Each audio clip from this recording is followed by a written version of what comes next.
everybody. This is Silvio Canto in Dallas, Texas on Friday, April 21st. Today we're going to chat with our good friend Frank Burke. Of course, Frank is an author, a businessman, a contributor to American Thinker. We have a link to all of that on the show information. And we're going to talk about two topics that I think are very much related. One is the situation with Bill O'Reilly, as I'm sure all of you know by now. Bill O'Reilly and Fox News cut ties, and all of it was driven by allegations of sexual harassment. And I don't know. I don't know if any of these allegations ever went to a courtroom or were settled in a courtroom. I think it's all allegations. She said this and he said that. And I find it a little bit frightening that Fox News would cave in the way they did. But anyway, we'll talk about that with Frank. The larger question about all of this is what is also happening at the universities. And perhaps these two stories have something in common, and that is that there seems to be an effort by the left, by the crazy left, let's just call them what they are, to shut down anybody that they disagree with. If they disagree with you, instead of having a reasonable debate like adults do, no, they call you names, you're a racist, you're a sexist, you're a homophobe, and we're going to shut you down. And that seems to be the tactics they've adopted. And not to defend O'Reilly's behavior, there was obviously some problems there.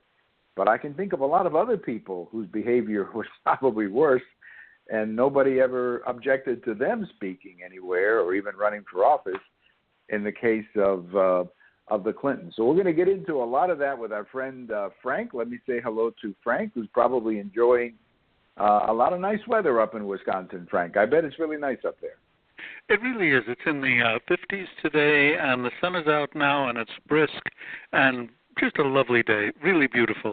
The nice thing about spring in Wisconsin is it takes a long time to get here. So you see the things come out very gradually, and that's very nice. It lasts longer than just, hitting all at once, and it's there. Well, yeah, that's a little bit more. It's sort of like winter here. Winter in Texas, it takes a while to get here. And then when it gets here, you kind of enjoy it for a little bit because you know that in July, you're going to be yearning for those days in January when it was 15. It's 105. All of a sudden, those January days are a little bit better. Frank, we always like to go back on this day in history very quickly. And today, the only thing I've got is something I know you remember personally, I bet. And that is that, I bet you do, right? That the city of Rome, the famous city of Rome, was founded on this day in 753 B.C., Frank. So we say happy 2000-something to the city of Rome. I don't have anything else to say. What else can you say about Rome other than it's the capital of Italy, I guess, right?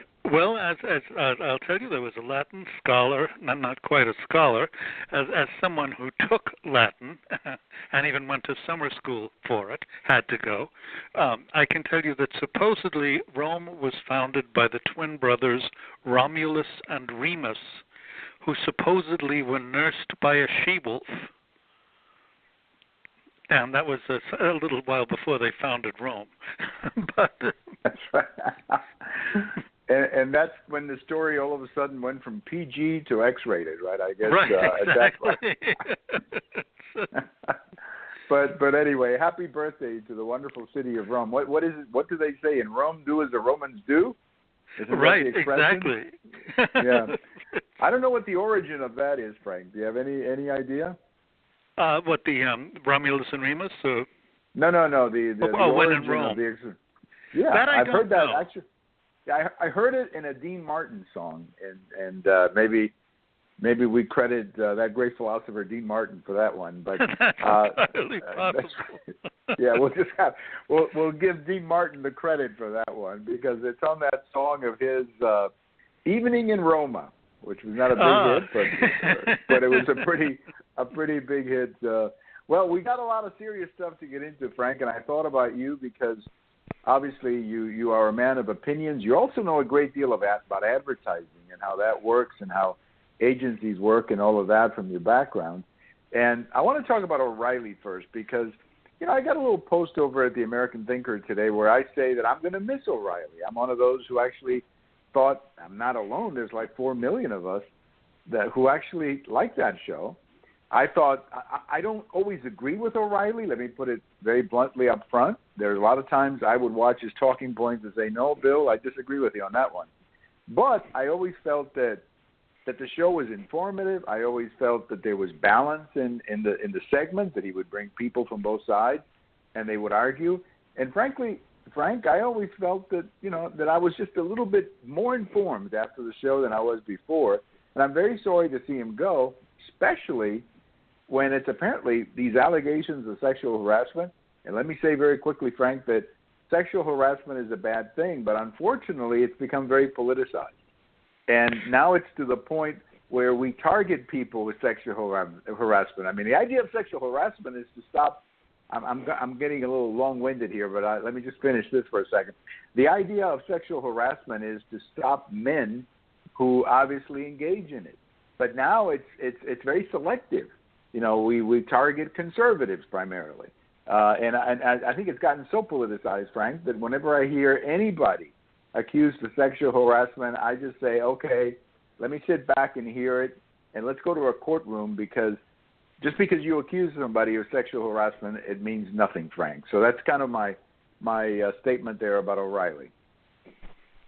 Well, that's a very concise and a very good statement that you made, and I totally agree with it. In fact, to go over a few of the points, tell me what sexual harassment is, because there's no definition for it. It's kind of like the judge who said when he was asked about pornography, I can't define it, but I know it when I see it. Well, really, in today's world, there's just a tremendous amount of, what would you call it? One person's sexual harassment is somebody else's joke or advertisement or otherwise. I mean, people say they're offended by pictures of bikini girls. I can remember, I just think that we have gotten to a ridiculous state with it, that anybody can make a claim of sexual harassment, and there is no standard. There is no, proof that has to be presented. As Hillary Clinton once famously said, every woman should be believed, well, except for the ones that Bill had attacked. That's right. Yeah. Except for those. Right. But to come back to O'Reilly, and this is something that I think is a very, very serious thing. Just now, within 5 minutes of the show going on, I read an item that an attorney for Bill O'Reilly has posted a thing that says that really, when you come right down to it, the whole boycott, all of the accusations, the demands on the sponsors were led by Media Matters and a couple of other organizations associated with the Clintons, that these were organized drives to get O'Reilly off the air, not because of sexual harassment, but because of his political views. I'm like you. I did not always agree with Bill O'Reilly, and frankly, sometimes he annoyed me. I think, he can get a little pompous. But I will say this. It was a very good show because in many ways it was a variety show. He had features on like Water's World and Miller Time, whatever, that were entertaining. It wasn't an entirely political broadcast. And I think that he was a generous man. The money that he made from his books, and from the his special website or membership or whatever it was, a lot of it was given to Wounded Warriors and other organizations. And realizing how powerful it was, there were times when people appeared on the show who had been mistreated in some way or another, and he said, let's get on this. You come back and tell me, and I will see what I can do to fix it. And believe me, he had the power to do that. I also think that this is demonstrably part of a campaign at Fox News that may or may not be aided and abetted by some of the executives, the newer executives there, the younger Murdochs. that nobody will take a stand on this. You look at Roger Ailes. Now, I can remember not very long ago, I'd say within the last 3 years, now whether it was an interview, I believe it was an interview I saw with Megyn Kelly. And she was talking, they said, whoever was conducting it said, well, tell me about you, how did you get where you are and all that. And she specifically said, I really want to thank Roger Ailes, who was a great mentor to me. And I was very nervous. I was trying to create a persona. I didn't know what, I'm paraphrasing now, but, I didn't really know what to do. And one day I was talking to Roger, and he said to me, Megyn, just be yourself. You'll do fine. We'll back you. Just be you. And she said, from there on, I knew what I was going to do. And then she turns on the guy. She, I mean, come on. And some of the horrible associations, or accusations, rather, against Roger Ailes. One of them was the fact that occasionally he would, if he'd stop one of the women who was on TV and say, give me a spin, meaning she should turn around so he could see how she looked. Well, for heaven's sake, the man is in charge of a television network. I would want to know that the people appearing on my network looked good from any angle. Right. But this was taken to be sexual harassment. No, it's way out of whack. Well, that's it, and that's my whole point. And I equate what is happening with sexual harassment to racism, or the accusation of racism. Yes. There was a time, if you said somebody's a racist, you knew exactly what that meant. You didn't, you could talk to a person. I mean, I remember many times talking to a person, and I knew this person was a racist. I mean, I didn't necessarily confront them because it whatever reason, but I was listening to this person. I'm saying to myself, this man's a racist. It's not because he has a different point of view than mine, or because of this or that. It's just his whole attitude about people, let's say in this case black people, was so obviously racist that it was obvious to me. If somebody had asked me the question, do you think this guy's a racist? I would have said, yeah, I think he is, or I believe he is. Although, again, I always say that racism is sometimes hard to prove because it's hard to get into somebody's heart, but you can hear what he says. Today, Frank, being a racist means you disagree with Obama. Being a racist means you voted for Trump. Being a racist means you think that school choice should happen in Black history, for example. So it's gotten to the point where it doesn't mean anything anymore. It's in fact it used to be a serious term, and it meant someone who was demonstrably convinced that one race was superior to another. Exactly, and that was so obvious when you were talking to somebody. I mean, at least to me, I could pick up on it right away that the person had a problem, let's say, of people of a different race or ethnic group or whatever it may be. Now, of course, everybody's a racist. You're a racist, you're a homophobe, you're a sexist, you're this or that. They throw these things at you, and I think sexual harassment is the same way. I will tell you, if I was Bill O'Reilly's attorney, and I'm not a lawyer, obviously, I don't know anything, but if I was his attorney, I would, number one, I would challenge these women in the courtroom. I would say, bring your case to a courtroom, and let's prove this in a courtroom where you're going to have to make the case for sexual harassment, meaning you're going to have to prove that my client actually did something to destroy you. Not that he called you hot chocolate one day. Apparently that's another accusation that an African-American receptionist, apparently Bill O'Reilly walked by one day and said, hey, you hot chocolate. Okay, look, I wouldn't say that myself, okay? Right. I wouldn't say that to a receptionist. In fact, I have been many times in offices where I thought the receptionist was gorgeous, but I didn't say anything because, number one, I don't know the young woman, and number two, I felt it would be totally, completely inappropriate to say something like that about a woman. I certainly wouldn't want somebody to say that about my wife or sister, so that's kind of my attitude about it. But that doesn't mean sexual harassment. That just may mean bad judgment, Frank, but it's not sexual harassment. So I I would challenge these ladies. I would say, okay, fine, let's go to a court, and you make your case in a court. And my guess is that a lot of these cases would fall apart in a courtroom where the standard would be more the real legal standard of sexual harassment, and not simply, we don't like you and we're going to create this allegation to destroy you, Frank. I I would tell absolutely agree with you. And it has gotten to a point. I'll tell you how ridiculous it is, and I have to get a little personal here, okay?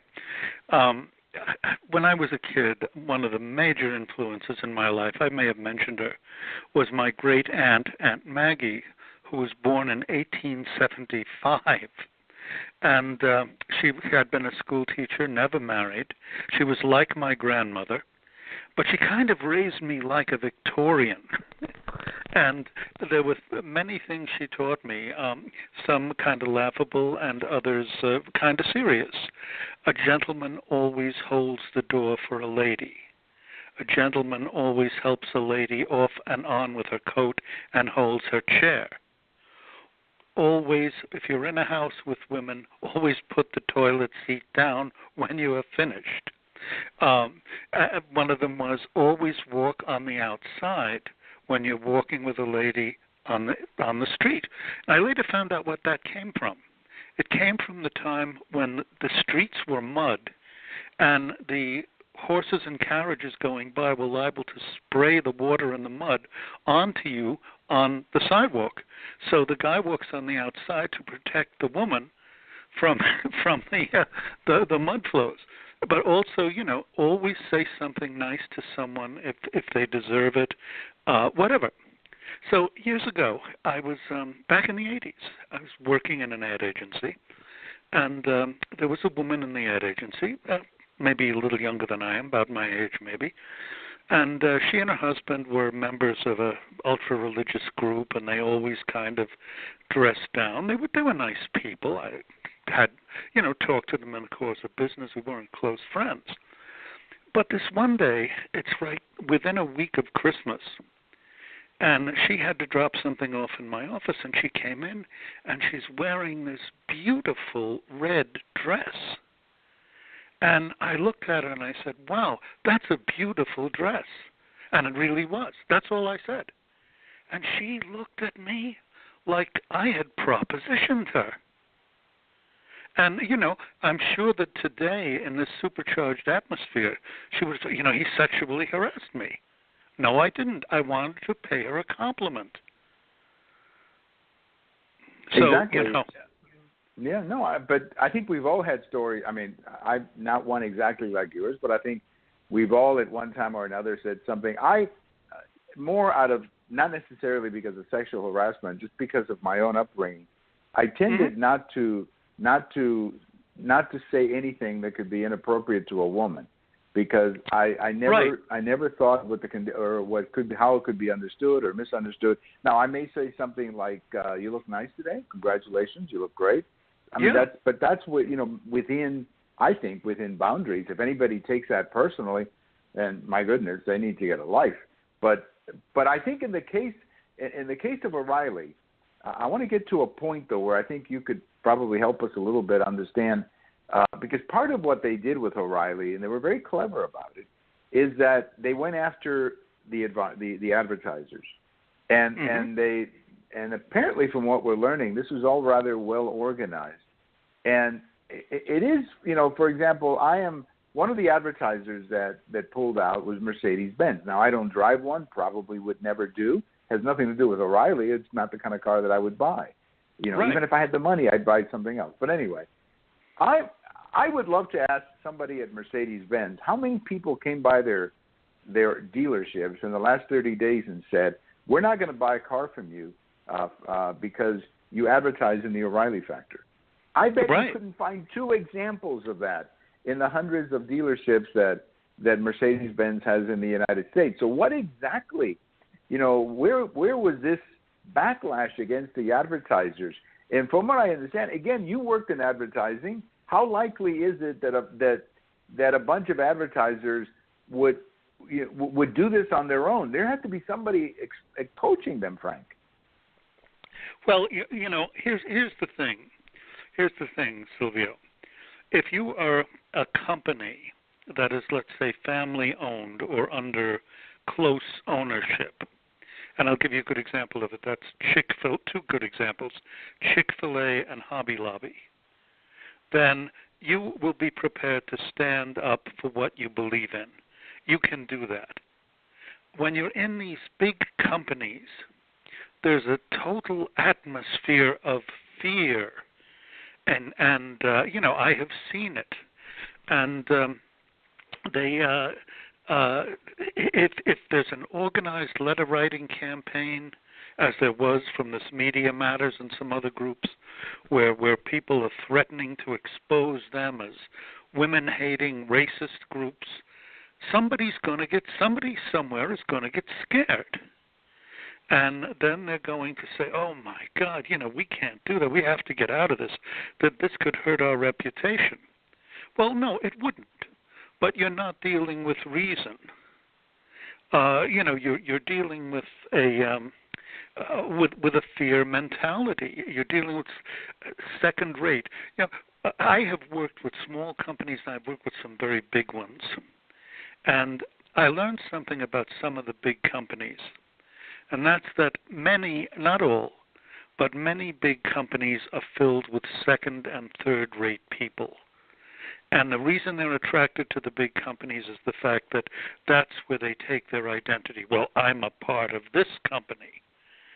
And they probably couldn't make it on their own or in a smaller company because they'd be exposed for being incompetent.